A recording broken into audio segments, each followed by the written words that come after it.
अस्सलाम वालेकुम नाजरीन, खबर की असल खबर के साथ आपकी खिदमत में समीर कुरैशी हाजिर। आज हम बात करेंगे कस्टम के मेगा करप्शन स्कैंडल की। हमने आपको बताया था 15 तारीख को चालान पेश हो जाएगा और गुज़िश्ता रोज चालान पेश कर दिया गया।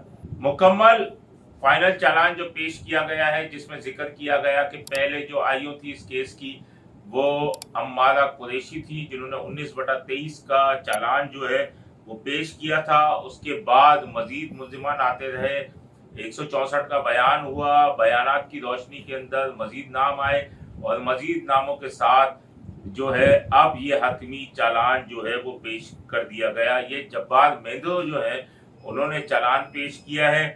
चालान में मुकम्मल तफसीलात दी गई हैं कि छालिया डीलर्स और कस्टम अफसरान के ताल्लुकात, स्मगलिंग कैसे होती थी, कहां कहां से रिश्वत दी जाती थी, जाली कंपनियां जो पकड़ी गई, कस्टम अफसरान के असासाजात की तफसीलात, अकाउंट्स की तफसीलात और उसके अलावा कस्टम के मुख्तलिफ अफसरान जो यावर अब्बास और तारिक महमूद जो गिरफ्तार हैं और उसके अलावा जो मफरूर हैं जो गिरफ्तार न हो सके हैं, उन तमाम अफराद की लिस्टें, क्या क्या अकाउंट्स की ट्रांजैक्शंस हुई, कितना कितना पैसा लेते थे, सुनार जिससे वो सामान लिया जाता था, जिससे रिश्वतें दी जाती थी, तमाम चीजें इसके अंदर रखी गई हैं। एंटी स्मगलिंग ऑर्गेनाइजेशन चाहे इन्फोर्समेंट की हो चाहे इंटेलिजेंस की हो, उसकी भी तमाम तफसीलात उसमें फराम की गई हैं और कौन कौन अफसरान हैं। और इसमें तमाम चीज़ें के अप्रैल में जो है वो कलेक्टर कस्टम आमिर थे, हमने चार्ज संभाला था और उसके बाद जो है मजीद इंकशाफात हुए। अप्रैल का केस था, मई में गिरफ्तारियां हुई। हम पहले से छापते आ रहे थे, यानी कि उनसे इस तमाम केस के 2-3 महीने पहले से तमाम चीज़ें वाजे कर रहे थे, लेकिन किसी के कान पर जूं नहीं रेंग रही थी। और आज ये तमाम चीज़ें जो हमने छापी हैं वो सामने आ चुकी हैं हतमी चालान में। इसी में Nagina Chhalia, metro, Tara, tasty, Pepsi, Kiran foods product, Rabia and company और गोल्डन फूड, जो उनके भी लोगों के नाम है इस हतमी चालान में। जो उनके मालिक एक आतिफ है, उसका नाम भी है कि किस तरीके से वो आगे देता था। इसके अलावा चालान के बाद जो है उसमें जाली कंपनियां जो पकड़ी गई उनका भी जिक्र है।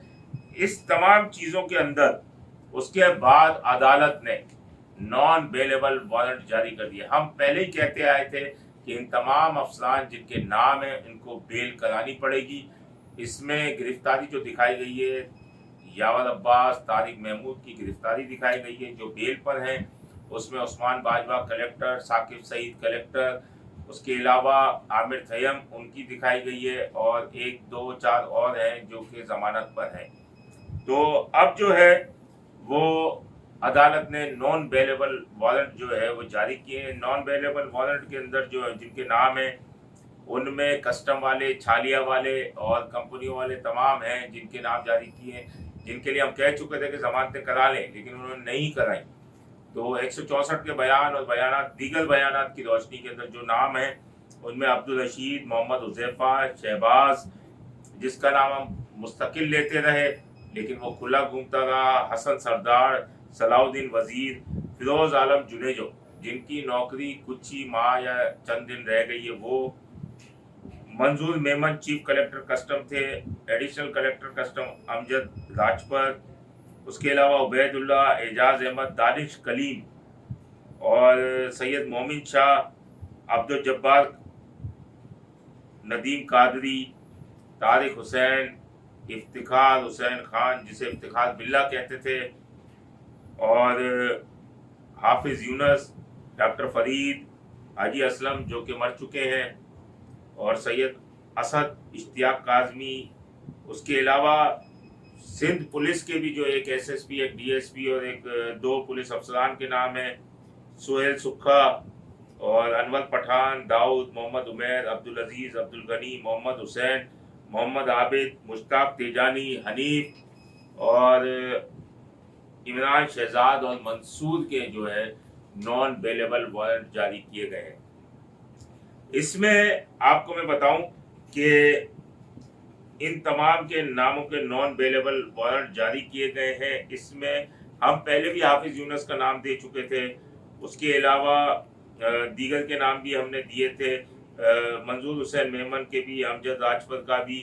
इनमें से अब जो है कहानी ये है कि ये अब अदालत जाएं, अपना ये इनको एफआईए ने तलब भी किया था, ये गए थे कुछ, लेकिन बेल कराने का हमने पहले भी कहा था कि ये बेल करा लें अपनी, लेकिन इन्होंने जमानतें नहीं कराई अपनी, और अब जाएंगे तो बेल तो हो जाएगी। लेकिन अब तमाम कहानी के बाद अगला मरहला ये होगा कि ये बेल कराएंगे और फिर जिनके खिलाफ ठोस शवाहिद होंगे उनके लिए फिर चालान पेश किया जाएगा, मजीद उनके नाम दिए जाएंगे, और जो नहीं होंगे उनके नाम निकाले जाएंगे। तो खैर ये केस जो है 19/23 ये बहुत फैल चुका है। इसके लिए अब तमाम चीजें हैं कि ये तमाम मामला जो है ये 3-4 साल केस चलेगा, लेकिन ये तमाम अफसरान जो है, इसमें एक जमाल जिया जो थे अफसरान, उसके भाई के नाम से बहुत ट्रांजैक्शन निकाली गई है जो चालान में दिया गया है। उसके अलावा एजाज भट्ट, उनका अब तक सुराग नहीं मिला, जिनको छापा मारने के लिए घर पे पुलिस पार्टी गई और वहां से ये दीवार कूदकर मफलूज हो गए, जो कि एडिशनल कमिश्नर थे इनलैंड रेवेन्यू के। उनका भी अब तक कोई पता नहीं चल सका। स्टार्ट में तो आए थे लेकिन उसके बाद ना आए।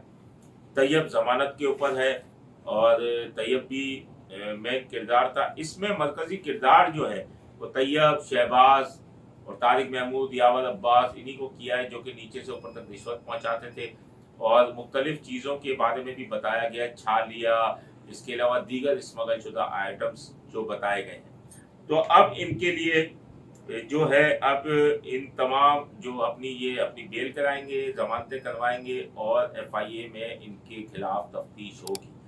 तो मजीद हम आपको तमाम चीज़ों से आगाह करते भी रहे हैं और गाए बगाए आपको आगाह करते भी रहेंगे। अपने होस्ट समीर कुरैशी को इजाज़त दीजिए। अल्लाह निगहबान। Z110 न्यूज, खबर की असल खबर।